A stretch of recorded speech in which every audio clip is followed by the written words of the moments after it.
Hello YouTube, it is Championdjk coming at you again with another video, and today we are going to take a look at some of the latest mini GT, or at least the latest stuff that I've added to my collection. I've opened up a few of these and peeked at them. I ripped off all the plastic just to save time, but we're going to go ahead and take a look at some of these cars. Some pretty sweet ones in this little batch that I picked up. I don't pick up every single mini GT that comes out. That would be absolutely insane. There's so many cool models that come out, but I do pick out a lot of them that I think are really neat. Particularly what I've been really into is like racing livery mini GTs. I think they do it really good, and just a big fan of that. This Porsche right here, that is like a brand new casting, so that one's pretty cool as well. We're going to take a look at that. We got the Ken Mary Skyline. That's a new casting as well. So just some really cool stuff. And then I got one in Mio packaging that we'll have to cut open and take a look at as well. I got this one from my buddy Jay. And yeah, so all in all, pretty nifty indeed. We're just going to take a look at probably the one I'm least excited about first. This is the safety car, Lamborghini Urus, from the 2022 Macau GP official safety car. And I think I have a few versions of this casting already. Really, the only reason why I picked up this one is simply because it's, you know, from the Macau GP and it's the official safety car. So it went along with my like racing theme here for mini GT. So there's that. Special thanks to the Macau Grand Prix organizing committee.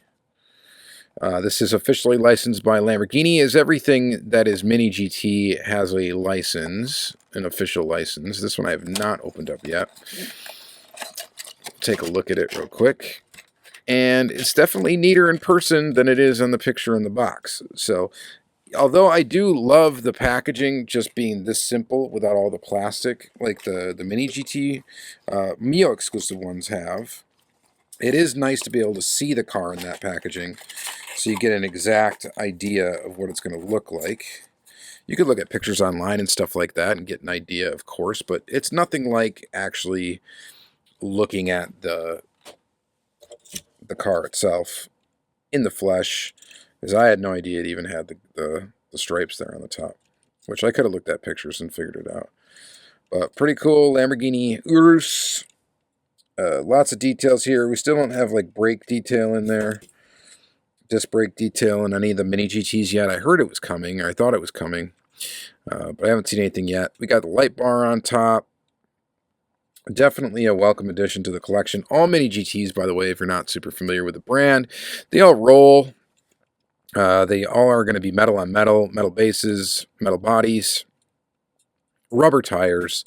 Very, very detailed, but built to be somewhat robust, which is something that is pretty cool and something that is lacking from a lot of like super detailed diecast.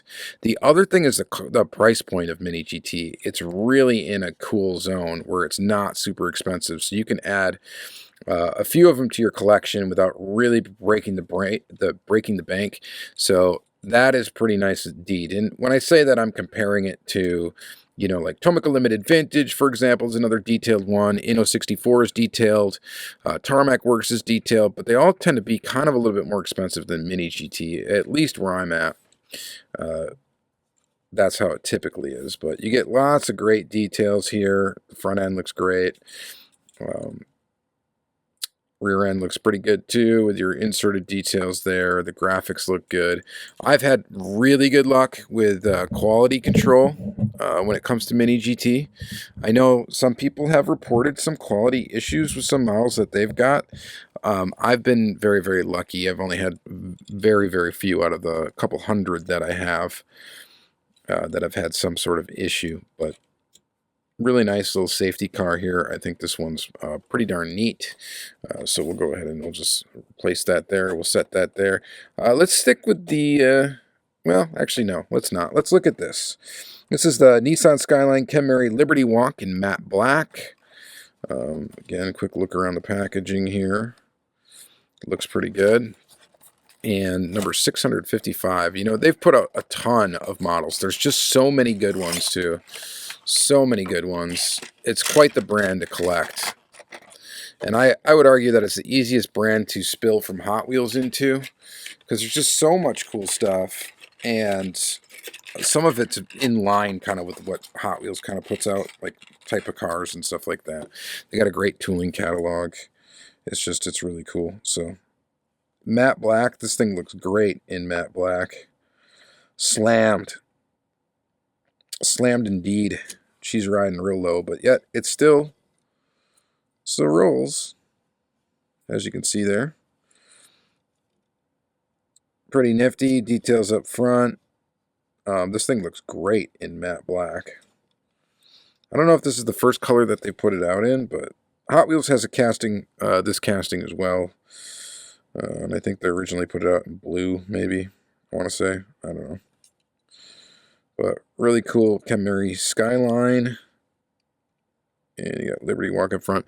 The other thing that you'll find with Mini GT, the interiors are typically pretty detailed when it comes to like the molding and stuff, but they don't really bother putting like graphics and stuff usually on the interior of the vehicles.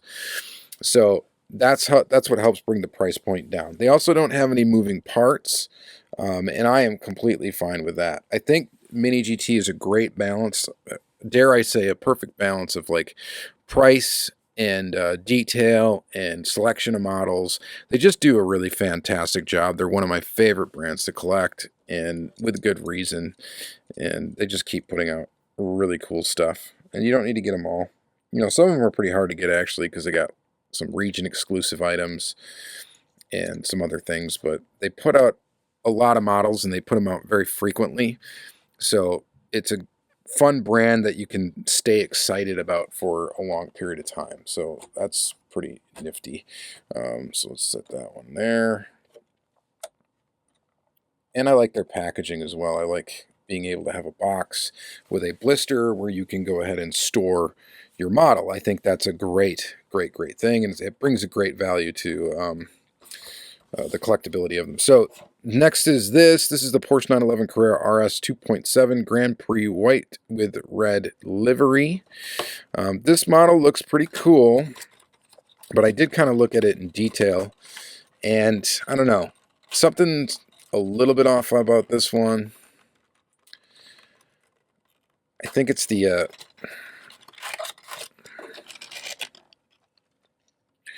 tail part, or the trunk, I guess, or the engine cover.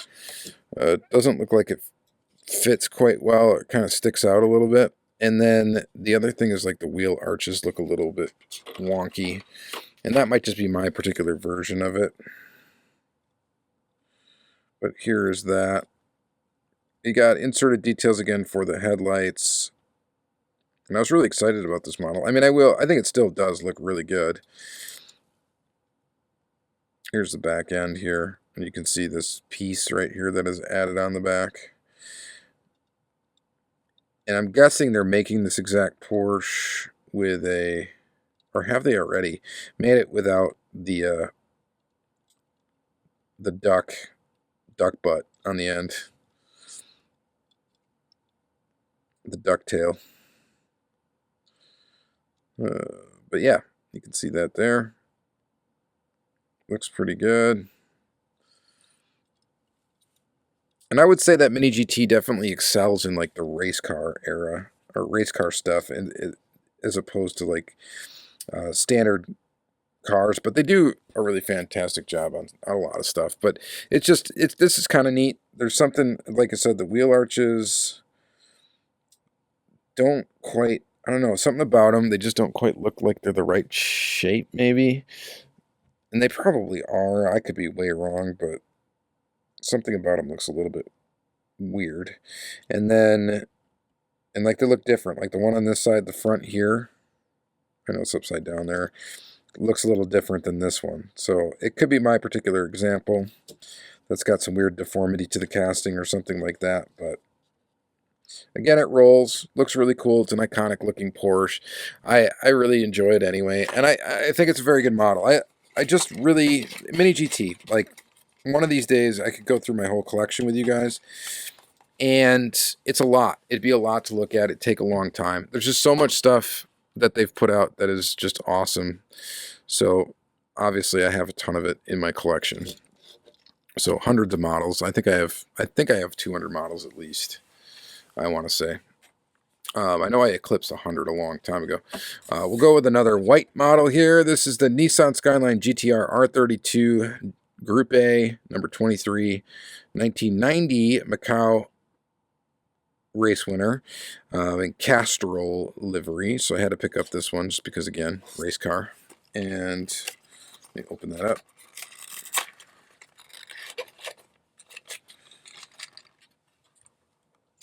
And there that is. So pretty nifty there. This one, I have, I think, a few examples of the R32 in my collection with different Group A liveries, and I think some ones that are just like a standard street livery too, or standard street paint job. But very, very cool. Used under license. Looks like a fairly accurate racing livery there. And I think they do a good job with those. Just a cool little model. We're just really spoiled these days with a lot of really cool models to collect that are accurate scaled and that look really good. And some of them are at just a really good price point. And I think that's where Mini GT really shines, is they're able to kind of keep the cost down of their models. They've kind of stayed the same throughout the entire time. They've been able to do it somehow. And even with keeping everything licensed and all that, so they do a pretty amazing job. And like I said, just a really fun brand to collect, and just many cool things have come out in Mini GT. It's hard not to want all of them, to be honest, but you know, you got to pick and choose, because although they aren't like super expensive compared to some other ones, it's still going to cost you a lot of money if you want to try to collect them all. So even this, if you're figuring $10 to $12 a piece, you can see how that still will add up pretty quickly. A lot faster than mainline Hot Wheels, but I would argue a lot more satisfying though as well. So then we got a BMW M4 GT3 number 97, 2023 IMSA Laguna Seca GTD second placed Turner Motorsport. So it's a BMW race car, and we'll open that one up. This one I have not peeked at. And this is where they really shine, though, is in these really busy racing liveries and these modern kind of race cars. They just really shine when it comes to those. They always just look really good, and they always just do a really good job replicating this stuff. I mean, look at the front end of that. Looks mean. It looks awesome.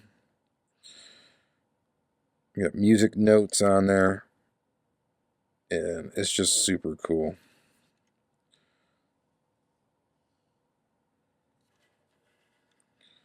Very cool.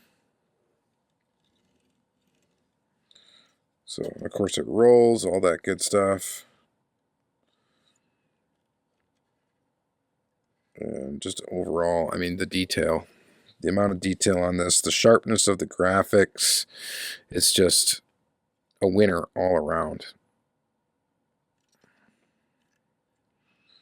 So, fantastic job. They do just a great job licensing all that stuff. I don't know how many times I can say they do a fantastic job, but they really do a fantastic job. So there's some things that they're going to lack in comparison to more expensive models.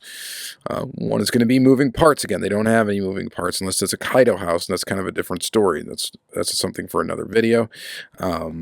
They generally aren't going to have like the disc brakes visible through the wheels, through the rims. They're generally not going to have graphics or any paint or anything like that or color into the interior. They're generally black, or most of the time they're black. So you're not going to get any extra detail inside of the car. What else? They don't have like suspension or anything like that like some premium models do. But what they do have is, and they don't have like a reflective surface generally on the mirrors, and the mirrors are like a rubber, which is a good thing because it makes them a little bit more difficult to break off.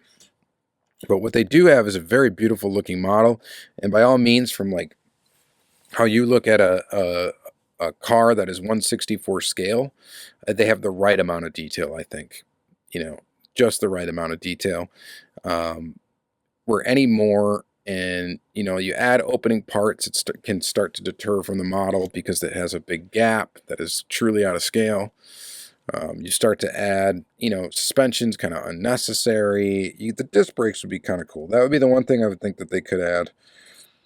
But again, they got to keep the cost where it is, I think, because they're in a real nice sweet spot there with that.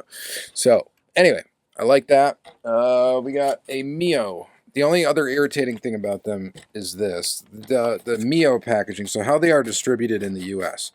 And I get it because U.S. collectors, a lot of the times, are carded collectors. They don't, there's a lot of loose collectors out there like me or whatever. But a lot of collectors in the U.S. collect things packaged. They don't open up their cars. They leave them carded. And that's fine if you want to do that. I get it. But I don't do that. So this whole piece of the package is a waste to me, right? When you can get them just with that. But I totally get it, though. I mean, the way they're marketed in the U.S., right? People want them carded. They want to be able to see the car. And I get that. I get that entirely. So that's why they have two different types of packaging, and that's why Mio is the distributor in the U.S. for Mini GT. So this car looks really nice, actually. Fantastic looking Porsche. Gloss black. 911 GT3 Touring. Pretty awesome. So glad to have that one. The nice thing too, though, about the Mio packaging is you still get the box.